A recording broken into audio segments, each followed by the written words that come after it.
Thank you, everybody. It's really wonderful to be here, and thanks so much for the invitation, Patrick. I really appreciate it. It's wonderful to be back in Namibia. I've done quite a bit of interactions with this country over the past 10 or so years, and it's always good to come to our neighbors. So as Adrian said, this topic is quite a big topic, and I'm hoping that we can do justice to it. It's going to pick up on a lot of themes that we heard yesterday, and we'll also foreground some of the ones that are coming after. So really what I'm asking are four questions. What is the link between culture and development and regional integration, and why is that important? Secondly, how has the international UN community, UNESCO, the SDGs, etc., how have they dealt with this link? What do they say about it? Thirdly, I want to ask how have African governments thought about regional integration and the relationship to culture, cultural expressions? And finally, I want to look at some of the implications of cultural integration in sustainable development and how we need to think about that. So hopefully I'll stick to those four and we'll move it along. So firstly, on the definition, I want to pick up on something that was said yesterday. It's something that is very close to my heart, that if we don't have a good definition of culture, we tend to go all over the place. And some of the conversation yesterday about culture versus a creative economy versus a cultural economy versus a culture and creative industries, what are we actually talking about? And for me, I think this quote captures, for me, the heart of what we're talking about. That is, we need to treat culture as an ecology, so that the analytical approach is much clearer and that we can really foreground values, meanings, identity, and beliefs into what we're talking about. That we're not just talking about the fact of creativity. Creativity belongs to everybody, not just our sector. We don't have a monopoly of creativity. Every sector has creative people in it. Every part of our economy has people in it that are thinking innovatively. So what is particular to our sector? And I feel if we start thinking about culture in this way, it recovers its kind of organic meaning, the meaning that people have put on the table yesterday very firmly about values, beliefs, rituals, traditions, indigenous knowledge, and so on. In the work that we're doing in South Africa on our new cultural policy, which I'm part of writing, we speak about African knowledge systems, for example. Because we say, why are we speaking about indigenous knowledge? As if everybody else's knowledge is French knowledge and German knowledge, but ours is indigenous. No, ours is African. And so it's about recovering that meaning. And it doesn't mean that we're not still speaking about the social and public goods that come from that. Okay, so if we think about that, then we also want to think about talking about it in different words. And the words that I like to use is a cultural economy. I feel if we use the word cultural economy, we're putting culture in the heart of that economy, right? And it becomes very clear that we're speaking about the ecology. And as I've said, the idea of creativity, it does not exclusively define culture. And the discourse on the creative industries and the creative economy prevents the kind of sort of judgments being made. And too easy for governments to talk about the economic only. That's what we're discovering, that by speaking about the creative economy, we're allowing governments to define what we should be talking about. And it becomes a reductionist question. In my country, we worked so hard to put the creative industries on the agenda. In so doing, we landed up with governments saying we'll fund only that which creates jobs. We'll fund only that which creates income. So we actually destroyed our own argument. So it's really come from a good long 20 years of recognizing some of the challenges that comes from the kind of terminology that we use. So hence a preference for the idea of a cultural economy. And some of the characteristics of the cultural economy, we tend to speak in a very normative way, that everything's all good in this economy, but it's not. It's not all good. So yes, there's a benign side of it that is about networks and, strong relationships and trust and, low barriers to entry. We heard some of that yesterday. But there's also some really disturbing things in this economy. We have very precarious labor. We have a lot of exploitation. We have exclusionary labor practices where gender and disabled people and the aged get marginalized. We have high levels of sort of geographical concentration, so the rural areas get ignored or the smaller towns get ignored. It's very globally unequal. We heard this less than 1% story yesterday quite a few times. And often there's a very narrow focus on high growth areas that have a capacity to export and so on. So we need to really keep that very much in mind when we speak about regional integration. What are we integrating? Are we integrating only that which is strong and elite, or are we integrating everything so that the communities in which these products are made are going to benefit from those? So for me, the idea of cultural expressions as expressed by the UNESCO 2005 Convention gives us a very good way of thinking about this relationship between, as it was raised yesterday, between art and culture. Art is fundamentally cultural, right? And yes, there is a distinction about the disciplines of the art and culture and cultural policy, and culture as a way of life. But if we think about the arts as a fundamental component of the of a cultural expression, we begin to understand its relationship much more clearly. So you can read that at your leisure, and you'll all have access to these slides. I'm not going to spend all my time on all the slides, but just to say that some of the definitions on this slide is really taken from the 2005 Convention that talks about the complementarity, for example, between economic and cultural. They are complementary. We need to think about the cultural always when we speak about about cultural expressions. One of the things that we've been speaking about a lot is about the idea of the governance for culture. What is a system of governance for culture? And we've mentioned that on the continent, we tend to have national governments dominating the field of cultural policy. And we have very much less than compared to the global north, where local authorities take some lead in thinking about culture and thinking about how, because that's like the interface with the cultural groupings. That's the most approximate space to where culture is consumed, where it's produced, where it's created. So this slide is really an attempt to say, when we speak about the governance of culture, we're not just speaking about cultural policy. We speak about the legislation that flows from it, the regulations, the institutions that are built for it, the funding that is arranged by it, the civil society and the representative bodies, the private sector, all of those people that are involved in that pink section. Is it pink up there? Yes, it's pink. The pink section, which is national government. Then we also have provinces. We have or states, or I'm not sure what they're called in all the different countries, where there's also a relationship to the cultural space. In my country, for example, we want the provinces to pay much more attention to the distribution of cultural resources and cultural infrastructure, for example. And we're talking in our new white paper, our new cultural policy, about like they've got a conditional grant from national government for libraries, we want them to have a conditional grant for community arts centres. So that there's a fundamental link between the ability to not just build cultural centres, because that's we're very good at building, but programming in those centres and having a constant fund for those programs. It's always easier to get CapEx money than it is to get operational money. And then at the local government level, that's where things really should be happening, especially if we think about the way in which urbanization is happening on the African continent, the number of people that are going to be living in urban areas. We really cannot not think about the local authority level.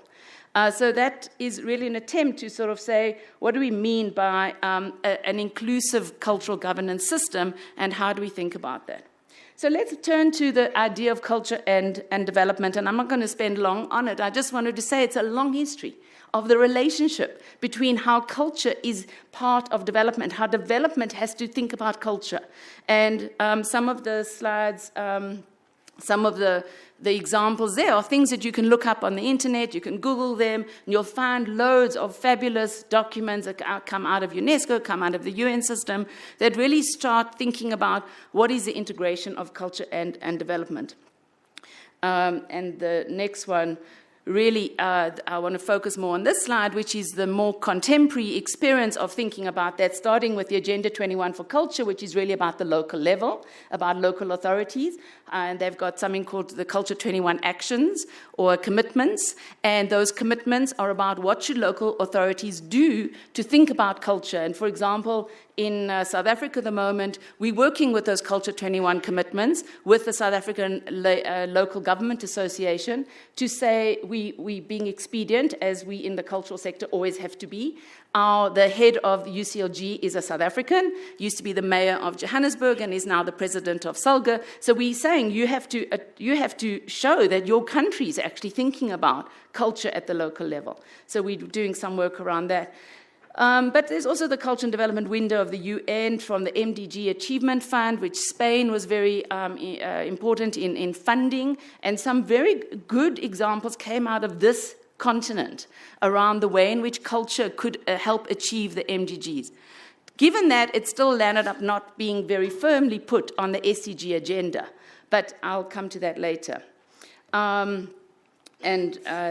takes me to the next slide. So what is regional integration? So we're just getting some of the terminology out the way. For me, I think regional integration really is a process by which states, it's about states, in a particular region increase their level of interaction with regard to economic, security, political, social, or cultural issues. And it's a joining of individual states within a region into a larger whole. And often we found that cultural familiarity is a possible condition for a successful integration. And given that, SADC should have no trouble integrating, right? We are often the same people. There are often people are crossing borders. These borders were not created by us. They were created by the colonial masters, right? There should be part of our strength. And it's about the shared core and manifest cultures that are important for the success of regional integration, especially if they aim at constructing state-like entities. And I'm just putting the quote there, because somebody mentioned it yesterday, I like that you must always know that when you're quoting your sources, so they are clear. So let me move to the next question. How have the UN bodies responded to this idea of regional integration? So the 2005 convention, which most of you have heard about or know about, and I hope that you do. I know most of your governments have signed on and ratified the convention, but it's really the first standard-setting instrument that puts culture at the heart of sustainable development, and it's also the only convention of UNESCO that actually says you must work with civil society. And I think those two things are a very important part of how we must interact with this idea that, yes, regional integration is about states, but if we're not including civil society, if we're not speaking to the actors on the ground and the people who are working in the sector, then we're going to have nothing. We know if we leave it up to government, we have nothing. So some of the guiding principles of the convention I've just put there because I think they're important about how we see culture and development. So the convention also makes very clear that why is culture important for development. You can read some of those points there. But things like greater market access, mobility of artists, very important. When we talk about trade, we're not just talking about goods. We're not talking about products. We're talking about people. You know, when a group goes on tour into the rest of the continent, that's part of what we're talking about in terms of integration. I've got to remember to look this side. I think you guys complained yesterday. I see it's very natural to go that way. The convention is also important because it creates an environment for people. It provides. Sorry, it creates an environment for people individually and collectively to develop to their full potential. And I think thinking about why these conventions are important is not because what they say. It's because our government has ratified them. And it allows us, the civil society, to hold government to implement it. They must be held accountable to make sure that they implement it. And they can't say they don't know what to do. The convention gives a lot of ideas of what it is you can be doing. And also from all the reporting that's happening and all the meetings that happen with UNESCO and the briefing papers and so on, there's no excuse for governments to say we don't know how to do this. right? And I think us in the cultural sector we have to make ourselves the constant researchers and experts in the field, because nobody in government is going to take that on. So we need to take it on for them and partner with them. As somebody was saying yesterday, government's not our enemy. Government's our partner. And if we don't understand how to work with government, that's our problem. We need to fix that. Right? So our civil society organizations have to learn how to provide support and resources, and as Florence was saying, evidence to government to make the case all the time. UNESCO talks about this in multiple ways, not only in the convention, but in some of the documents and reports that it does, such as the 2013 one called the Creative Economy Report, called Widening Development Pathways. That was a really important report because it started looking at small-scale projects, programs, initiatives, interventions that are happening across the continent. And they really should be looked at by everybody trying to employ these kind of ideas in their own countries. Those examples are part of our evidence. Even if we don't have the facts and the figures from them, we don't really know yet what the impact has been, but those are the kind of initiatives we should be following, should be monitoring to see how they're working. And I've mentioned some of the others. The technical assistance program, somebody asked yesterday about that. That was an EU program where countries could ask for technical assistance, and because of an EU program to UNESCO, they were able to put UNESCO experts into different countries to support those countries to develop cultural policies and creative industry strategies, marketing initiatives, training on cultural entrepreneurship, and so on. That program, unfortunately, came to an end. It'd be great if we reinstated that. The report on the implementation of the convention, as I said yesterday, has a myriad of examples from which you can draw, not only from this continent, but from all of the global south and the global north. And they're really well worth looking at. That is the report on reshaping cultural policies. So some of the guiding principles of the UNESCO Convention, I think, are really just worth restating because they tell us something about what is important. Number one is supporting sustainable systems of governance for culture, which I've spoken about.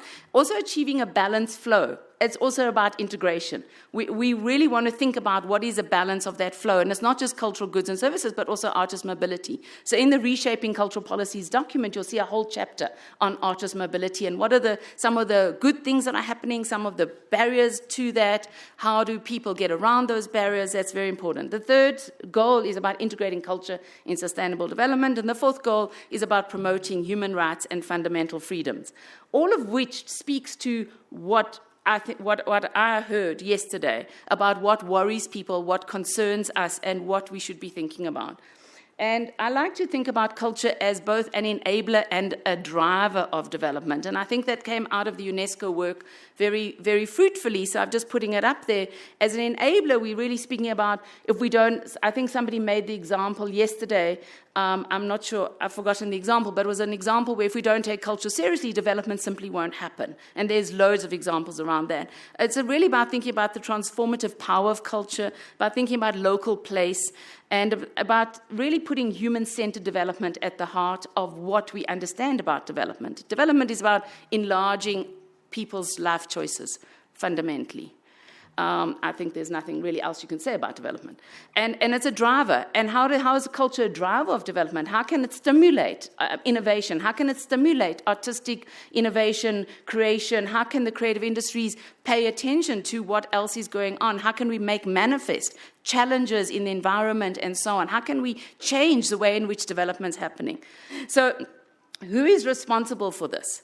We said yesterday, and again we have to repeat it, it's not the Ministries of Arts and Culture. Yes, it's their responsibility to pay attention to this, but other ministries are so much more at the coalface of the issues around development, whether it's education, social development, the ministries of tourism, the ministries of environmental affairs, the ministries of finance, of trade, of foreign affairs, of economic development, whatever those ministries are called in your countries. It's also the international community and the donor development community. You know, the people we were speaking about yesterday, the French institutes, the Goethe, et cetera, those are very important players in this world, especially when we come to regional integration. Wherever you go on the continent, if you want to know what's happening in the field of culture, go to the Goethe Institute or the French Institute and you'll find what's happening, right? Because those are spaces where people gather. So that area is really important. And obviously, as I said, civil society. So I think Florence mentioned yesterday about our Terror Network. I think Jenny also mentioned there are a lot of Pan-African organizations. There's lots of spaces where civil society gathers. When we talk about regional integration, that's what we're speaking about. And you know, it's about partnerships and collaborations within and across countries. So what are the SDGs and how does UNESCO Convention support them? So this is just a very short little section which I just think it's important to always remember that when governments have to do something, they pay attention. Governments have to report on what they're doing to implement the SDGs. So therefore, we in the cultural sector have to become expedient and say, how do we show them that if they look at culture and if they pay attention to the cultural sector and cultural industries, they will manage to implement the SDGs.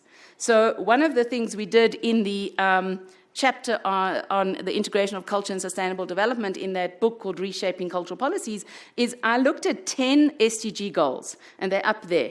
And I looked at how can culture attend to those SDG goals. So even if you look at the one on poverty, end poverty in all its forms everywhere.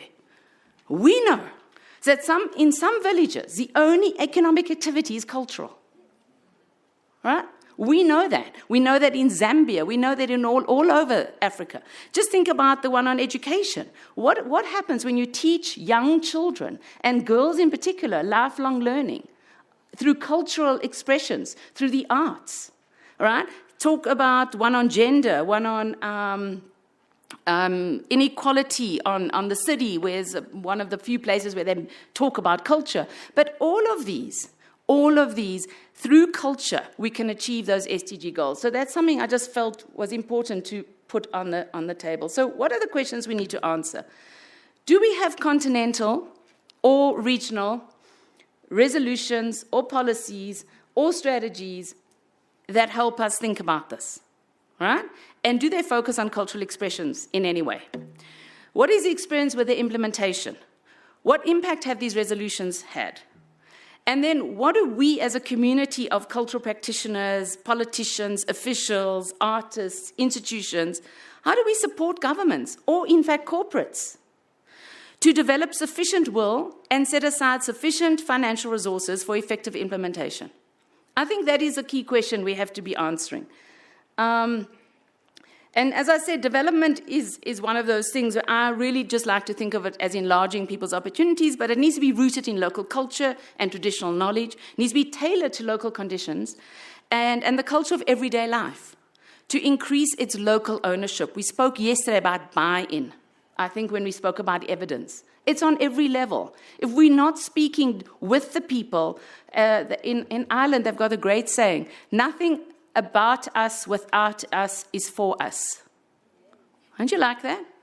And then we need to support all the values that culture creates. So culture creates many values, and we need to know how to measure these values, guys. We can't keep saying we don't know how. We have to work out how. I'm sorry, but we have to actually find a way to talk about the narratives and the using audio visuals and using cell phones and using we've just had a couple of students doing a report for the NACN in South Africa on the impact of craft funding. And the way in which they did it is they videoed people speaking about what it meant for them in their villages, in their communities to be working in craft. And what it meant for them to have received a grant. How important that made them in the community. How significant that was for their family to be honored in that way. Right? And you can't capture that except by videoing them speaking, right? That is evidence. That is evidence. So we need to think about all the values that culture creates. And in our current cultural policy paper in South Africa, for example, we list all the values. And we talk about each value. including therapeutic value, aesthetic value, educational value, social value, cultural value, all the values that I've got on that slide, and what it means, and how a policy can impact on those values and ensure that they are delivered, that they're made manifest. And that goes back to what I said about the SDG goals. So coming to the next set of questions, how have African governments dealt with these issues? And so that's getting a little bit more practical now. But, you know, African governments, we heard yesterday, I think George mentioned it in the evening session, about we have the African Union Agenda 2063. He's mentioned being very far ahead in distance, and most of us have city government developments 2030 and so on. We've also a lot of national development plans, a lot of national sustainable development plans all over the continent. We've also got national cultural policies, very few local ones, and we've also got generally cultural measures, legislation, and trade. So in the report for UNESCO, we actually had an indicator that I think is really important, that only 40% of NDPs across the globe devised outcomes or actions specific to the goals of the UNESCO Convention, in other words, around cultural expressions. Only 40%, right? And what was interesting about that was 2/3 of those came from the Global South. That means that those of us in the Global South, and we are part of that, actually are more interested in thinking about culture when we speak about national development. Even so, when we look at what they say, and I'm going to show you some examples, they're very thin on thinking about the culture and the cultural expressions and the culture and creative industries or the cultural economy in its broadest way. Most of them speak to culture as an identity or heritage. So this is also one of the slides or one of the pictures in the chapter of the Reshaping Cultural Policies that speaks to the place of culture as an enabler and a driver of development. And it just looks at where the focus was of some of these terminologies, such as inequality and poverty reduction, how often it was mentioned, social and rural and territorial development, tourism. So we looked at all the words that came out of the national development plans and placed them on a map in a very scientific way. We went through every single NDP and looked at what they meant. And really what I want to speak about is how these NDPs speak to the social, environmental, economic, and cultural outcomes that are important for development. And I've actually put Namibia onto that slide. It wasn't in my picture in the chapter, but I looked up the Namibian National Development Plan again the other day, and I thought it was really important to see how Namibians speak about the cultural sector.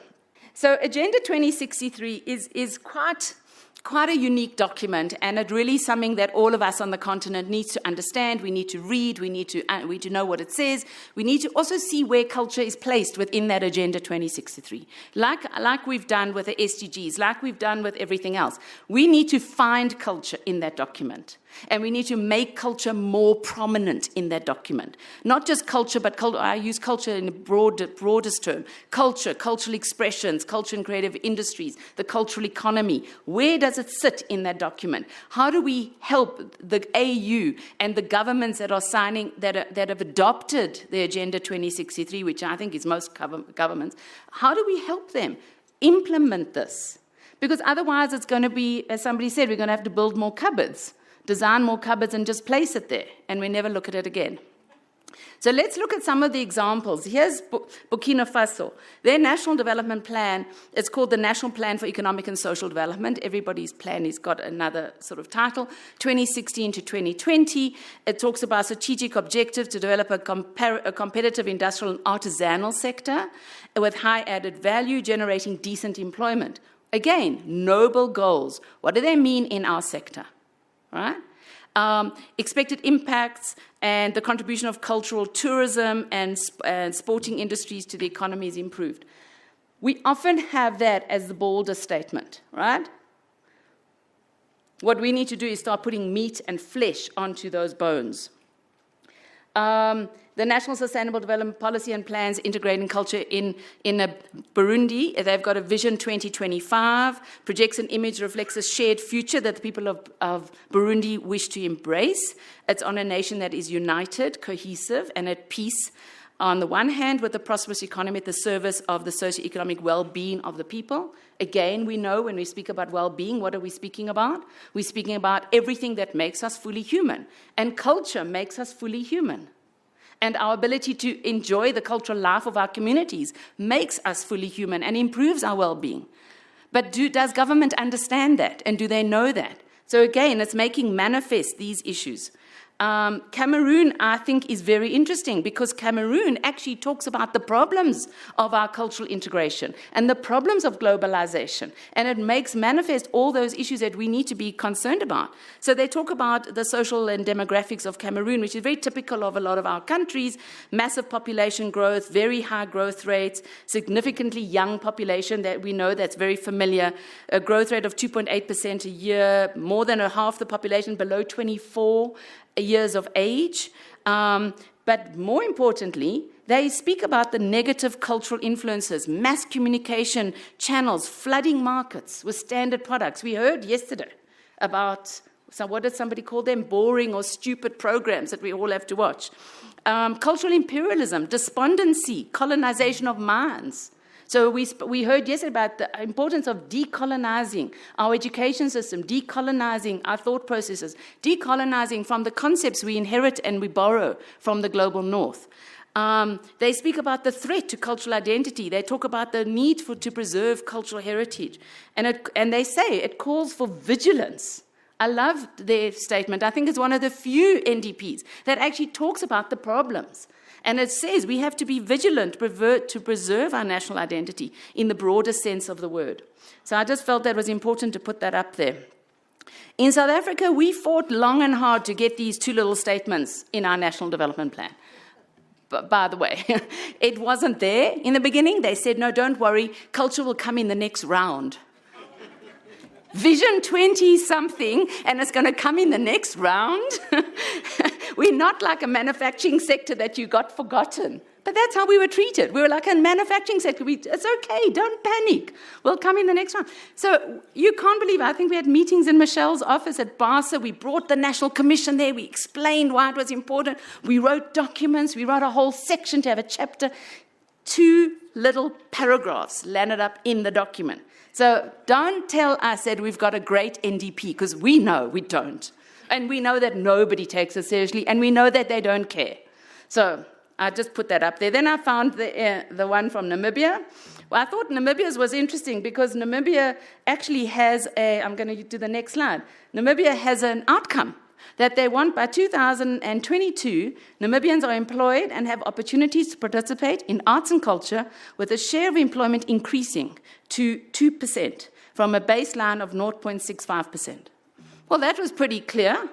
So how are you going to do that? Do you know? Have you got strategies? Have you got programs? Are you ready? Okay, I was very pleased to see that. So regional integration, as Jenny mentioned yesterday, there's lots of programs we can learn from. You know, ECOWAS, the EAC, SADC is not unusual. There's very good ones in Latin America we need to learn from, Mercosur, and so on. So regional integration is not a new idea. And culture in regional integration is also not a new idea. So we need to really learn from what have other people done, what worked, like having common markets for film, for music, for craft, for design, for all those kinds of things, the way in which government needs to come on board with that, the way in which corporates need to come on board with that. On the continent, we have 8 regions, so that's just giving you some idea of those. But very few have cultural programs or policies, right? East Africa I'm raising because we already mentioned ECOWAS yesterday, but East Africa has this idea of a common market, and there's meant to be easy visa space. But I know from artists in the East African area, they still need to get visas.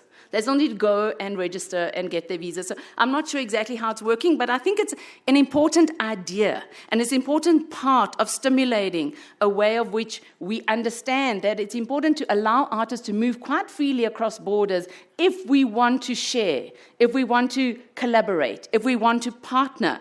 This visa story is really killing us on the continent. The fact that you got to travel to other parts of the world before you go to your neighbor is ridiculous. And that's part of the issue of visas and how long it takes. You can't make a decision today to go to Nigeria tomorrow. No, you need 3 weeks to get your visa from South Africa, for example.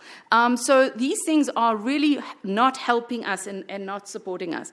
But states are one thing, but I think there's so much going on in the cultural economy of our continent, from which we can begin a regional integration strategy that is very firmly rooted in private initiatives and those of the non-governmental that are non-governmental in origin, in film, in music, in the festival sphere, in the theatre sphere, in fashion. I mean, fashion weeks all over the continent.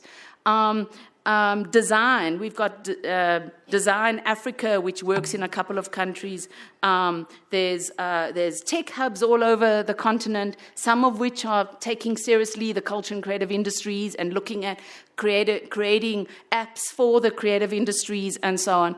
And those are really important to look at. I mean, I remember doing some work with the British Council in Nigeria on their creative economy program, where the tech hub in Nigeria actually had a meeting with the creatives and asked them what their challenges were. And then their response was to develop apps that responded to those challenges, such as the one for Nollywood was they have too many people coming and queuing to be interviewed, to be on the screen, to be actors and artists, because it's such a big thing to do that. So they developed an app to actually where you could put on all your credits and the various acts, the various characters you've played, the number of credits that you've had, and your experience, your training. So you self-regulate that. You put it on your own, and then the app can help make a shortlist. So instead of interviewing 10,000 people for 5 positions, you're interviewing 1,000 people.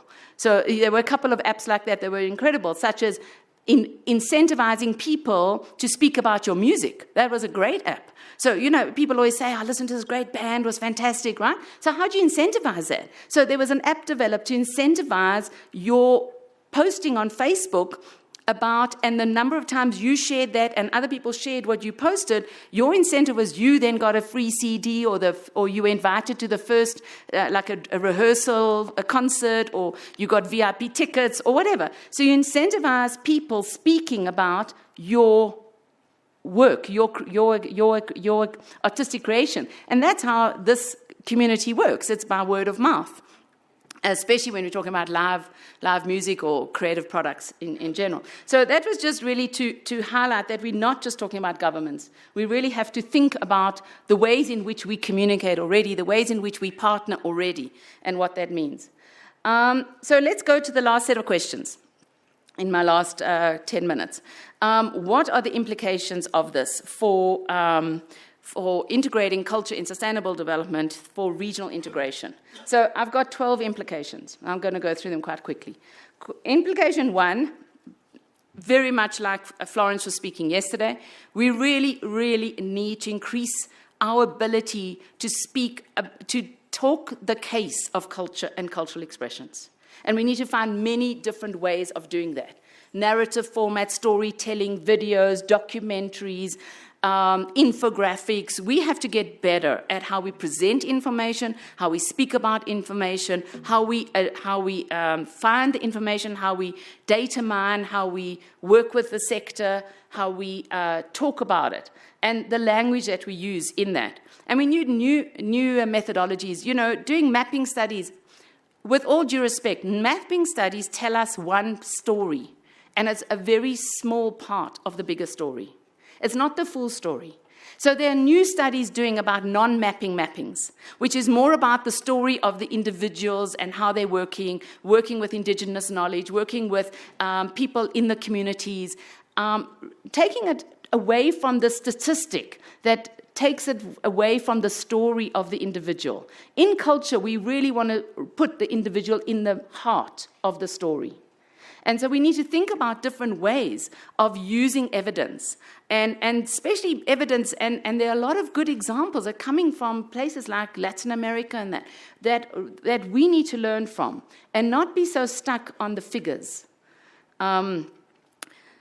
So implication 2, creative people, artists, creatives, whoever you define as creative people, are necessary for innovation. Now, we know that, and there's a lot of studies to show that. But it's not only in countries, but it's also across countries. All right, people move. We are very mobile. And the internet and digital technologies makes us that much more mobile, and makes our products that much more accessible, and makes what we think that much more available to everybody else to hear, to listen to interact with, to engage.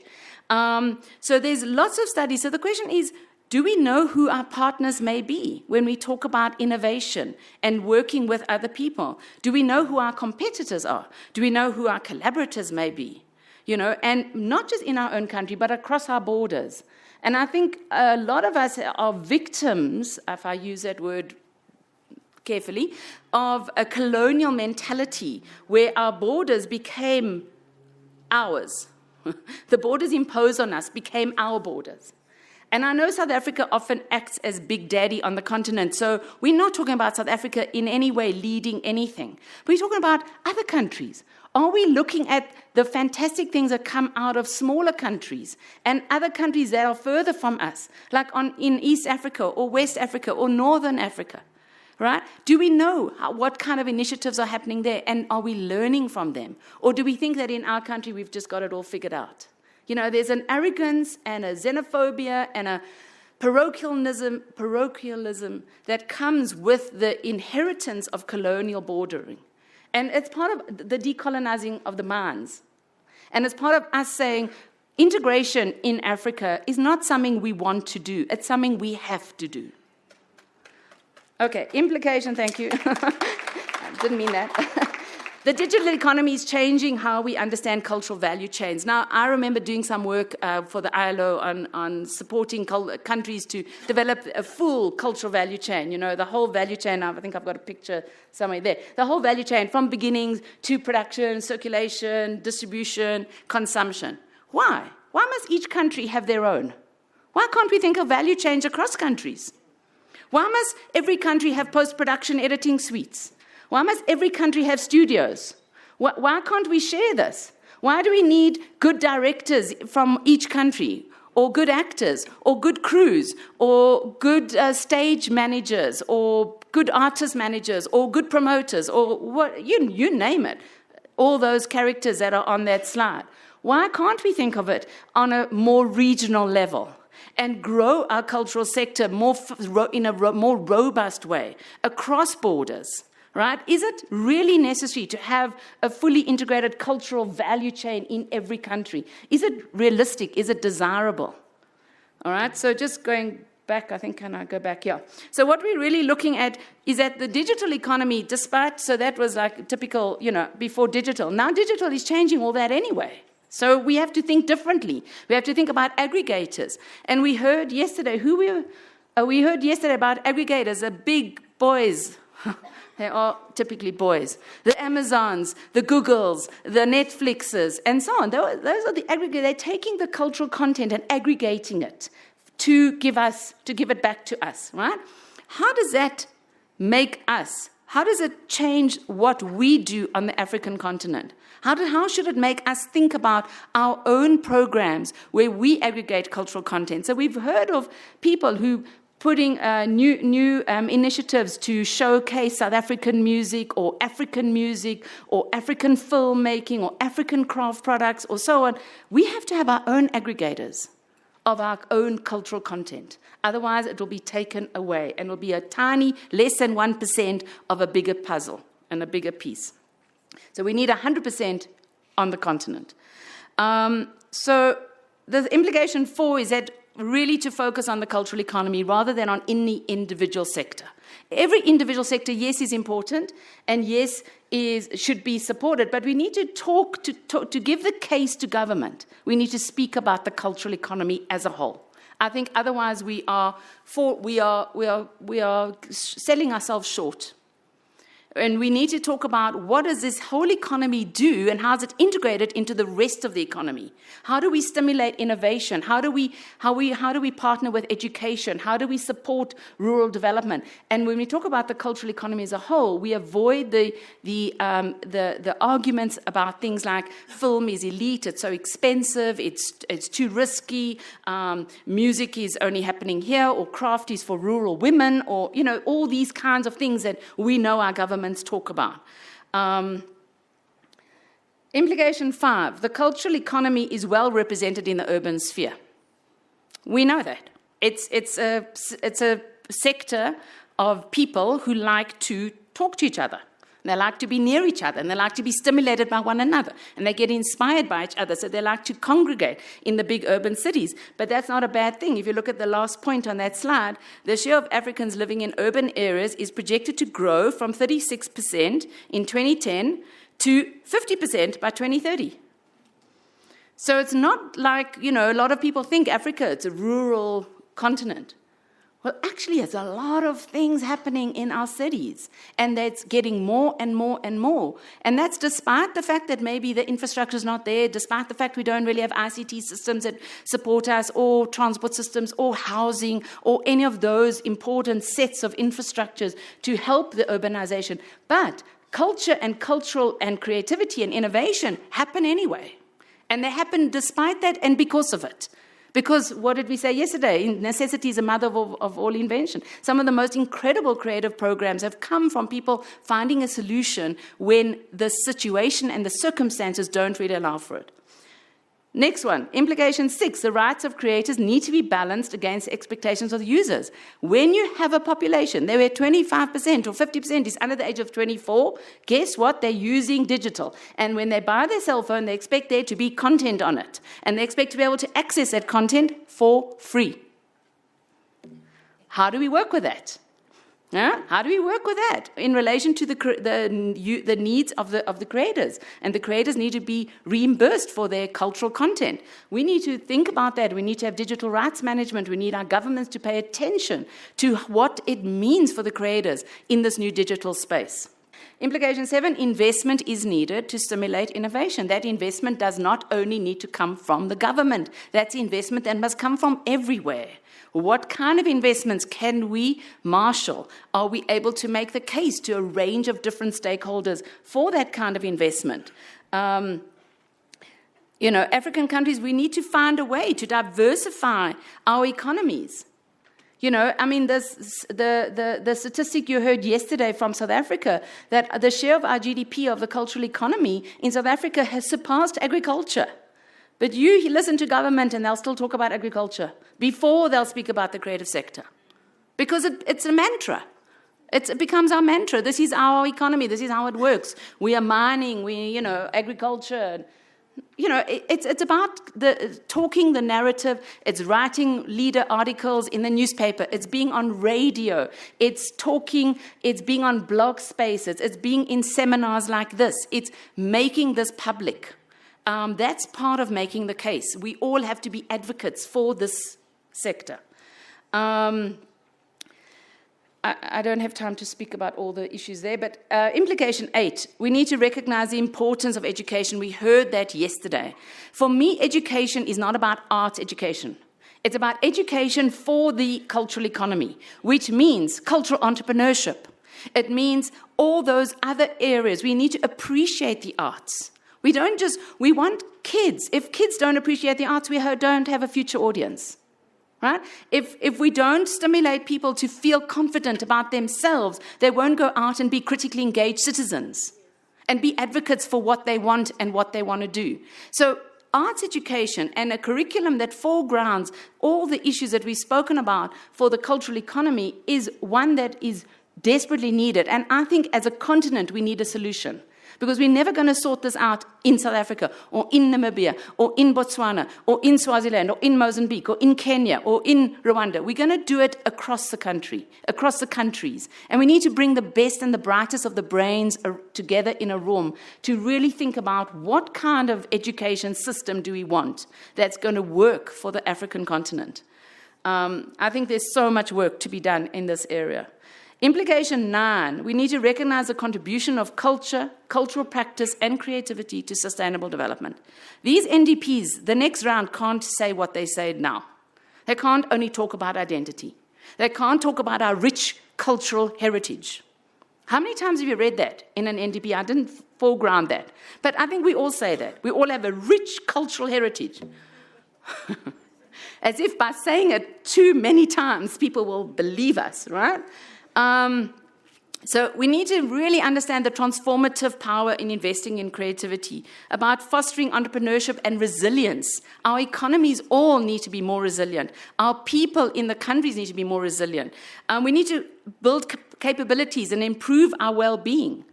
I teach at university. I cannot tell you how many students are suffering from depression. Life is becoming too hard for people to survive, to make ends meet, to find the way through life.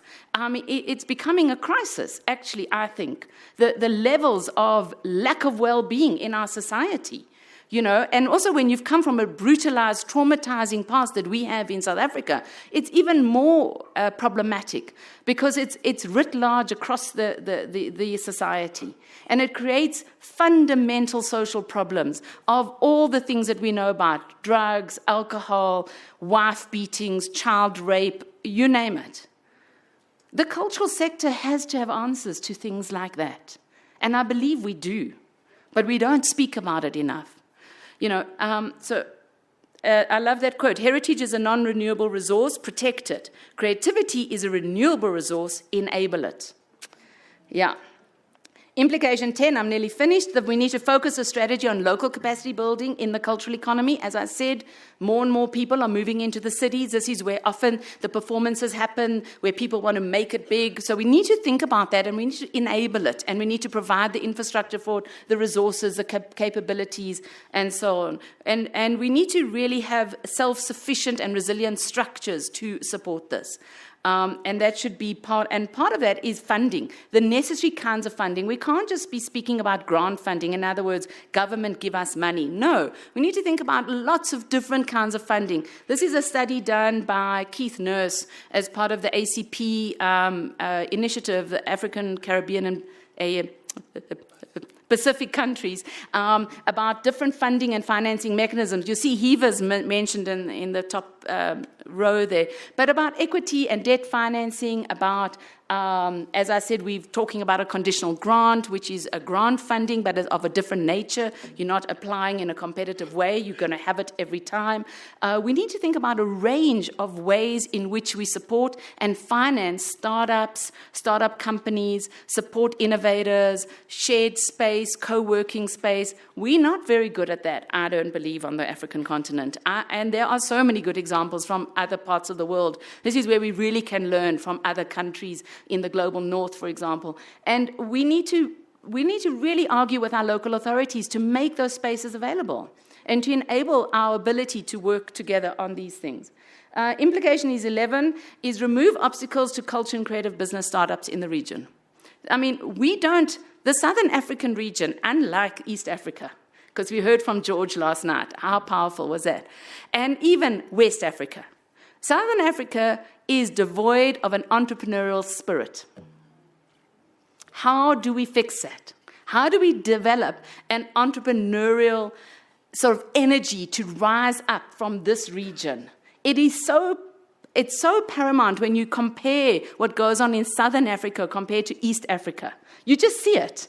Or definitely, if you go to Nigeria, you're blown away by the levels of entrepreneurialism that comes out of there, and the innovationness, and the fact that nobody relies on government. Nobody even looks to government, because they know it's no point.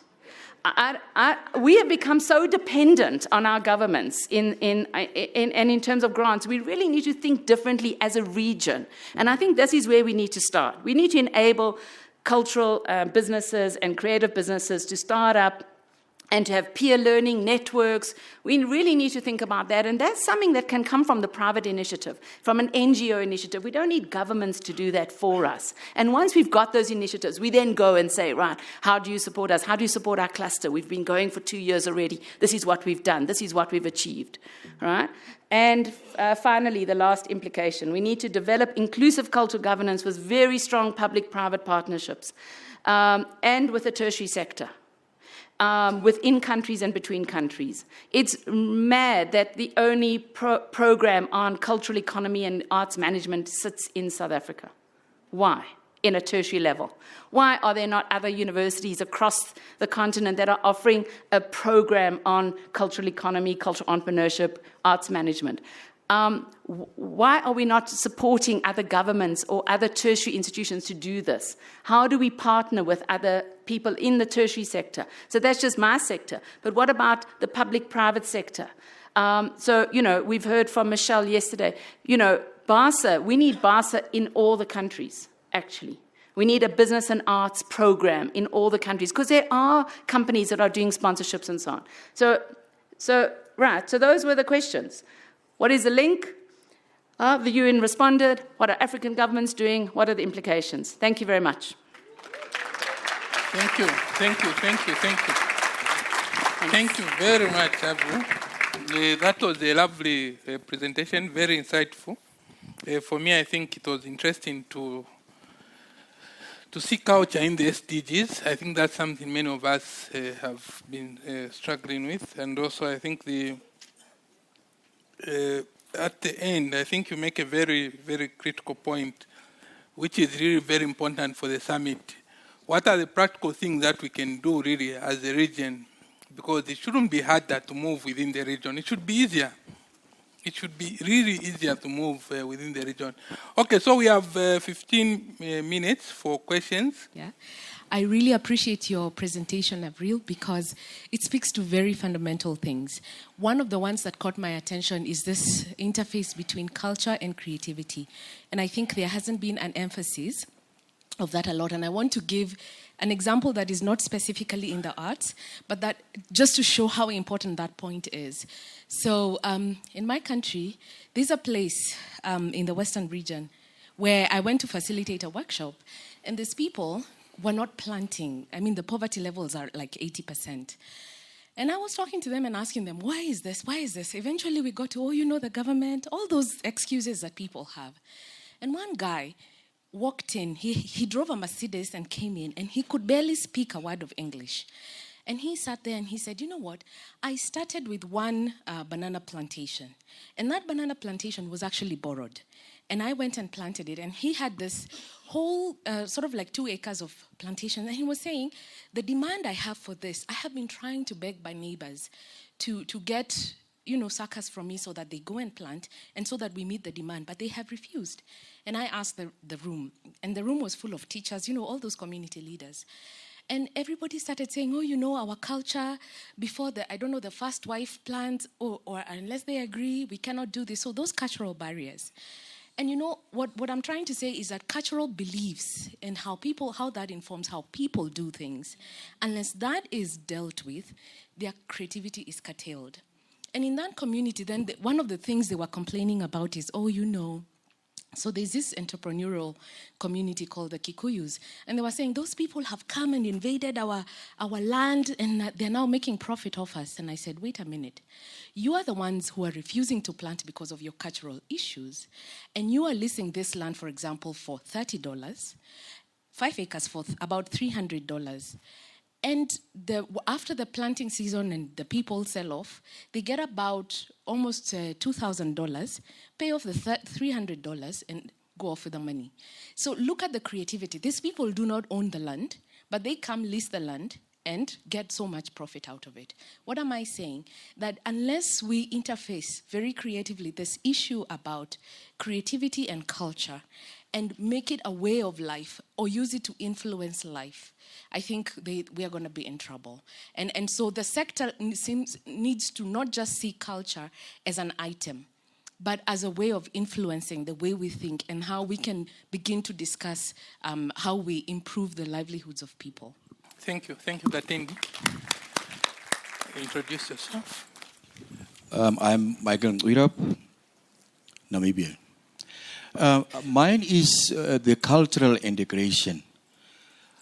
What are the barriers? Why can't we do it? The movement of people and goods in Africa. Why is it that it is easier for African to move or take their goods to UK easier than it is the case in Africa? So what are the impediments really, and how can he arrest that as Africans together? The arts part of the organization has started to move across a regional integration. So it's speaking back exactly to what you've been talking about. And also cultural organizations are shifting their focus, their attentions onto much more of a cultural, social, partner, collaborative way of working. And I hope I'm speaking for our counterparts in the Goethe Institute as well. It's a very exciting time. I'd love to speak to many of you, but we are limited. My question for Avril, thank you very much for the presentation, is you made reference to it in one of your points, but how, because this is something that I feel we challenged with a lot, is how do government ministers, so individuals, governments are not just entities, they are made up of individual people that we may or may not have access to. But how do they see cultural engagement as not just heritage?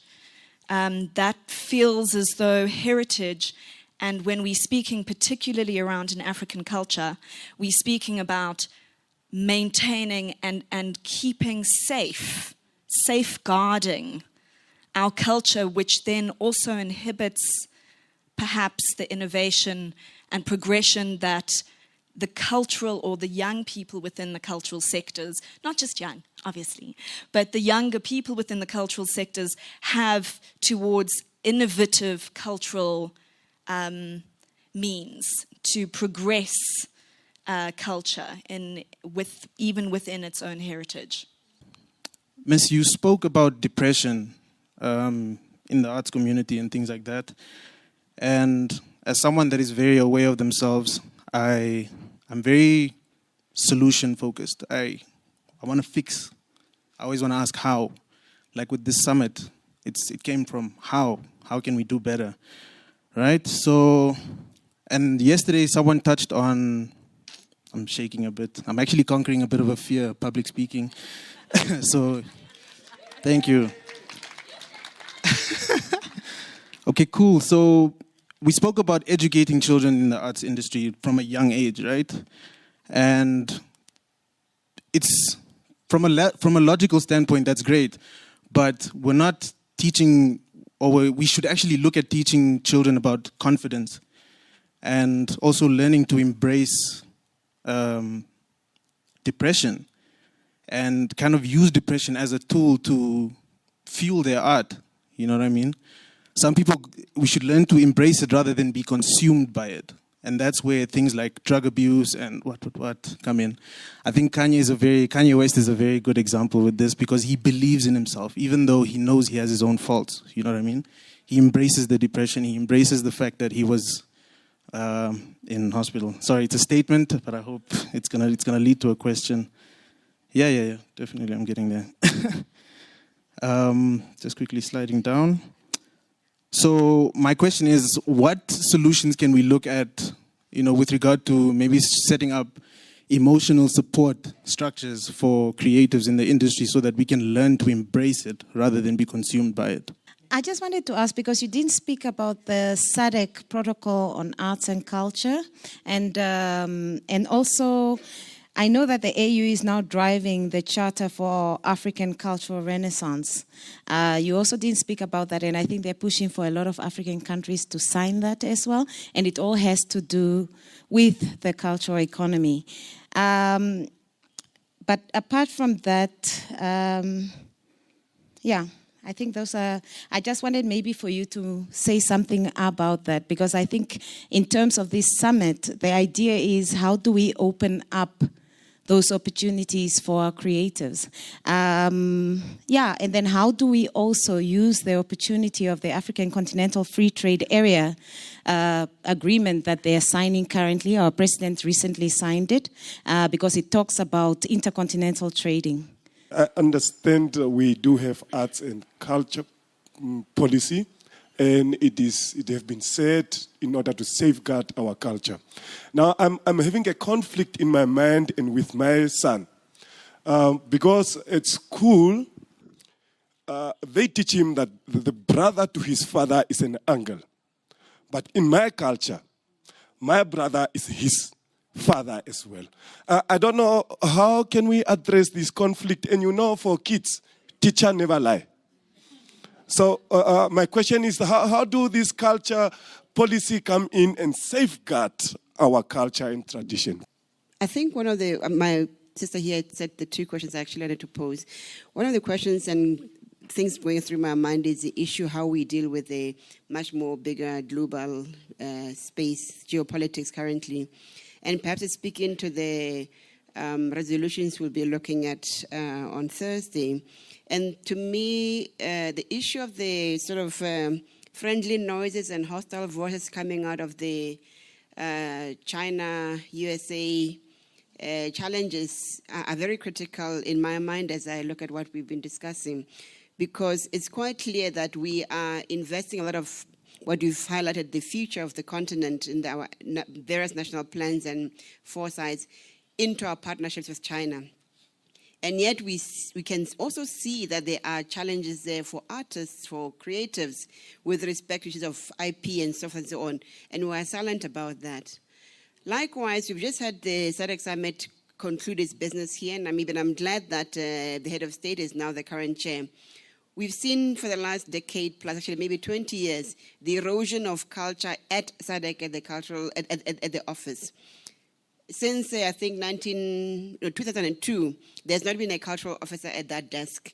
When we ask and say, but why are we not getting someone to replace our brother who was there from Mozambique before, there are no answers. And the question is, if we're talking about leadership and enabling environment, what is it that we hold our leaders accountable to ensure that when we say we are making progress, this happens? Likewise in the AU, I had thought at this level that the AU Cultural Desk will be here, will speak to the charter, will speak to the issue, and in particular, as you highlighted the conventions, they may be ratified, but are they being domesticated? And the answer in the main most countries is that no. So I think even as we look at what actually is happening, the question is, can we hold ourselves and our leaders accountable? I know that we are speaking to the converted here, but beyond this summit, how do we ensure that the chairman of SADC now, the AU Commission, are actually ensuring that implementation is happening? We are always told that the ECOSOCs will do that. When you speak to the head of the ECOSOC at AU, they are disempowered. There's no funding. We've been told about the Culture Fund at the AU and even the regional bodies. When, how does it trickle down to artists? The answer is still out there. And I think these are some of the issues that perhaps when we look at Thursday, we need to begin to see how do we concretize some of our resolutions to ask the right direct questions to what is the benefit for the continent, for creatives, when we go into this China relationship, when we know that China has done a lot to undermine the cultural and creative industries on the continent. Thanks for all those questions and also comments. I mean, I think, you know, this is really the heart of what the summit is about. So, and I don't have all the answers, but I certainly know that the answers has to come from the kinds of people sitting in this room. It has to come from the intellectuals, the academics, the artists, the institutions, the cultural bodies, the national arts councils that exist on the continent. It's up to us to hold our governments to account and to hold the AU to account and to, you know, as you said, the African Charter for Cultural Renaissance, only 8 countries in the continent that have signed on to that. And why? Because to sign on to ratify a charter such as the Charter for Cultural Renaissance is not just a simple act of saying yes. You have to actually show how your current policies need to be adapted to meet the needs of that charter. So I was part of the group in South Africa that helped ratify the charter. And we went through every single, the charter is amazingly broad. It goes from everything from language and heritage all the way through to the digital economy. It's a remarkable little document that really speaks to the heart of some of the things we were speaking about today. And to show whether our government could implement it or could ratify it, we had to show how every single policy, piece of legislation or act or regulation or memorandum of agreement spoke to that charter, where we were in conflict with it, and where we were nowhere near meeting it. And then we had to have an implementation strategy to show how we would achieve it, and a budget to that. That is what happens, why it falls off the table. Because no governments really are putting the kind of budgets that are needed into the cultural economy and into the kinds of things that the charter is asking for. So in order to ratify it, you have to go through all of that, and then it goes to cabinet, and they then say, yes, but your implementation strategy is showing a cost of X million rand, but we think to really implement all of this, we're going to need much more. Go back to the drawing board, look at what you can do. And then before they agree, then it goes to Parliament. It's a long process. So I can understand why governments have not ratified. Because I think we are so far away from meeting the terms of that charter. And it's a very short document. Everybody should read it. Because it really speaks to almost everything we've covered today, from issues of indigenous heritage, culture, language, etc., all the way to the cultural economy, culture and creative industries, digital economy, and so on. So that's really on the charter, which is why I didn't want to spend too much time on it, because I think the AU Agenda 2063 provides, in a way, a better way for us as a cultural sector to influence our governments to say, let's support you in meeting the needs and the demands of what the Agenda 2063 is asking us to do, and move towards addressing what the Charter is asking us for. The issues that were raised around trade agreements and so on, those things are empty until we put content into it. So it's up to us to really, the kind of issues I was talking about today is really to say, how do we fill those agreements with cultural content, with the content of that is important for the sector, about mobility. For example, if we want to really have trade, we have to speak about mobility. If we're going to speak about mobility, we have to speak about visas, basic visas. Right? We have to speak about the ease of movement of individuals. We have to speak about sending people on long-term programs and training, and sending people to have exchanges and to meet each other and to start knowing one another. That is all part of our cultural need that we have to have on this continent. And I agree. Not having a culture desk at SADC is just, it's beyond me as to why we have not insisted our governments do that. The SADC protocol on arts and culture in 2002 wasn't a bad protocol, but it's meaningless. It's an empty vessel, if you want. And we need to make sure that it happens. So we need to tie it up. So I just wanted to say, what did I want to pick up? I wanted to pick up on the point about depression. The issue around culture is that culture can be used for therapy. And artist programs, I'm a dance teacher, right? And I teach dance. And I teach dance, why? Because when I'm dancing for that 1 hour, when I'm listening to music and being in touch with my physicality, I am not thinking. I'm not worrying. I'm not stressing. I am simply being in the moment. This is what culture enables us to do. So for me, dancing is a necessity. It's not a luxury, it's a necessity. It's my way to come together to myself. Right?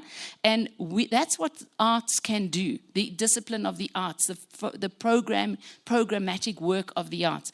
And that can help people to find some solace and some peace in themselves. Our lives are too stressed, they're too busy, they're too fast. I'm sorry, but internet, Facebook, Twittering really is stressful. It's stressful. And I think the young people, even in my class, I can't get my students to put their phone off. They are so scared of missing the gig. being asked to perform tomorrow. They don't want to put the phone off because it's so rare to get the gig and to get the offer. So if the phone's off, you might miss it. And this is the crisis of our life. So really participating in culture, not just as artists, but as ordinary human beings. Participating in culture is as important as being an artist. All right? And I think we sometimes forget that the mere participation of listening to music, of drawing, of painting, of doodling, of dancing, of whatever, is part of how we feel connected to ourselves and to one another. So I just wanted to make that point about depression. Thank you very much. Yeah, maybe Sorry. in a minute, the cultural imperialism, I think that was a very important. Any comment? Tourism. No, imperialism. Oh, The cultural China, imperialism. Yes, the China. China. Oh And my IP. God, that's a a long very story. important topic, I think. Yeah. I agree. I think we have to do a lot more research and do a lot more work around what is going on our continent, around the ways in which China is no longer building our roads, but is building our theatres, are populating our theatres with performances, are bringing artists to this country, are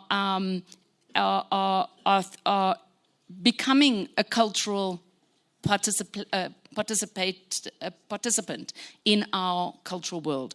And I think, for a long time, our governments seek the money that comes from China as something really important. And there's no real understanding of what it actually means. I mean, if you just go to Lesotho, you all know Lesotho is like bordered by our country. Lesotho crafts, Lesotho street life, Lesotho main road, you really wouldn't recognize it now. It is dominated by the Chinese who have come to build the roads and the dams and so on, and the craft is gone, and the environment, the cultural life of Lesotho, of what was going on the streets has gone. And it's another place. So, that's a very small place where obviously it's very clear and very easy to see. It's not always easy to see in some of the bigger countries of our continent. But it is something I think we need to do much more research about and much more work on, and to speak about it to our governments. Because the people negotiating these things are not from the cultural department. They are from the Trade and Industry Department or from the Economic Development Department and so on. And there's a problem with our silos. Because we have an integrated culture, that's what we mean by integrating culture into sustainable development. It's not about a word. It's about how does it feed into the work we do in social development, in tourism, in environmental affairs, in road building, in housing, in the way in which provide and think about housing. That's what we mean by integrating culture. And because we haven't done it, this silo mentality that exists allows our governments to make agreements that are not in the interest of the cultural sector. Thank you very much. Thank you for that. Thank you. A quick one from Patrick Sam, under 30 seconds. I just want to make it clear in terms of the question around SADC. I think that's the reason why we are here. So just to give you a quick update, we've already consulted our centers of power in our chairmanship for SADC. And the idea is that we want the resolutions that are going to come out tomorrow to tell us, and our chairmanship, because we have to write a paper on the summit and the outcomes of it, what is it when they bring cultural sector to SADC that they must do? And that's why policies are important. And that's why there's no desk, because you won't appropriate and prioritize resources because there's competing interest. There's many protocols within SADC. So to get SADC, in terms of the trade and industrialization strategy, it's important to get the cultural sector as a key pillar there. There's currently 4 pillars. Once we make a case as a 5th pillar, there'll naturally be resources that are allocated to it, and then our president in his chairmanship will bring this thing to the agenda and will make sure that it's resourced to kind of put the fuel into the car, because it doesn't matter whether you have a car, if it has no fuel, it doesn't go anywhere. So we need the fuel that's required, and I think in the spirit of what Avril was speaking about, a lot of people have become focused on art as a mean of access, opportunity, and mobility, but a lot of us sitting here aren't activists anymore around what we want, who we mobilize, where are the centers of power, how do we influence them in order to make sure that we are a key pillar in that. And that's why this conference is here, so that somebody, not just one person, but there's a whole department that is prioritized in terms of funding. So it's important that tomorrow's resolutions, if you're talking about things like visas and migration, you are there, because we need to fuel the spirit of activism within artists or art sympathizers. Thank you. Thank you very much. That concludes the morning session.